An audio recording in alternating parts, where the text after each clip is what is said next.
Affirmative action is a form of state intervention in the economy. Affirmative action is an important and controversial policy used to combat differences between groups in wealth ownership, earnings, and employment. Its pros and cons have been studied by scholars in many fields. Within economics, the major focus of research has been on determining the importance of affirmative action for explaining improvement in inter-ethnic wealth distribution and earning ratio as well.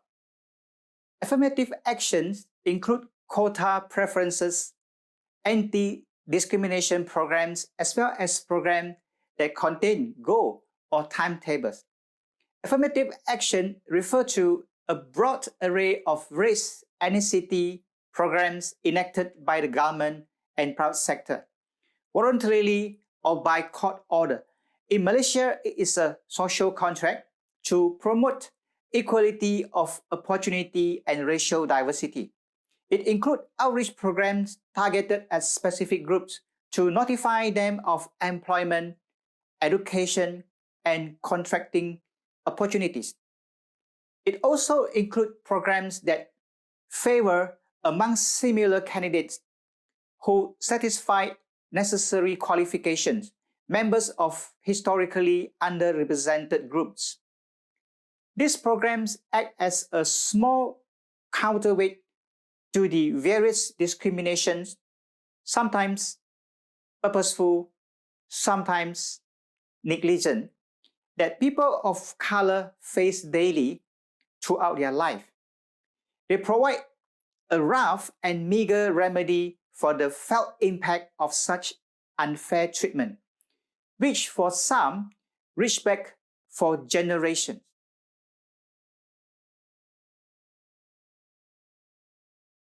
In Malaysia, affirmative action policy was actively pursued after the 1969 race riots.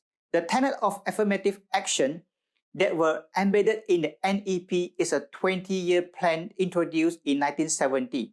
The primary goals of the NEP were to eliminate poverty and restructure of society by means of elevating wealth and income inequalities between ethnically defined communities. This lecture described the evolution of a so-called Bumiputera commercial and industrial community, or the BCIC, in the context of Malaysia's Protracted affirmative action drive. The policy regimes covered in this lecture include the laissez-faire era of 1957 to 70, the new economic policy or the NEP of 1970 to 1990, the National Development Policy of 1991 to 2000, the National Vision Policy 2001 to 2010, and the New Economic Model or NEM, and Economic Transformation Program or the ETP introduced in 2010. Researchers on the development of the BCIC review the general failure to create a dynamic Bumiputera entrepreneurial class in the 1970s because Malays were attracted by government laggis rather than a belief that entrepreneurship could enhance their social mobility. Successful Malay businessmen usually came from affluent backgrounds, notably the aristocracy or senior ranks of the public service. In contrast, there were very few rags to riches success stories. The NEP gave rise to cartel-like network promoting self-enrichment through rent-seeking. Malay tycoons who accumulated their wealth in the 1980s and 1990s was almost entirely due to strong state patronage. More recent studies on the development of the BCIC have demonstrated positive findings that argue political intervention as a critical factor in undermining market rationality and contends that Malays do not seem to possess cultural values compatible with economic rationality. The NEP has successfully created a Malay capitalist class in the 1990s, and that a well-qualified Malay entrepreneurial class has emerged among small and medium-sized enterprises, especially those involving inter-ethnic partnership. This partnership have led to the transformations of the unhealthy Alibaba arrangement of the past. Though a critical examination of the literature, this lecture provides an account of how the BCIC has evolved during different phases of Malaysia's economic development.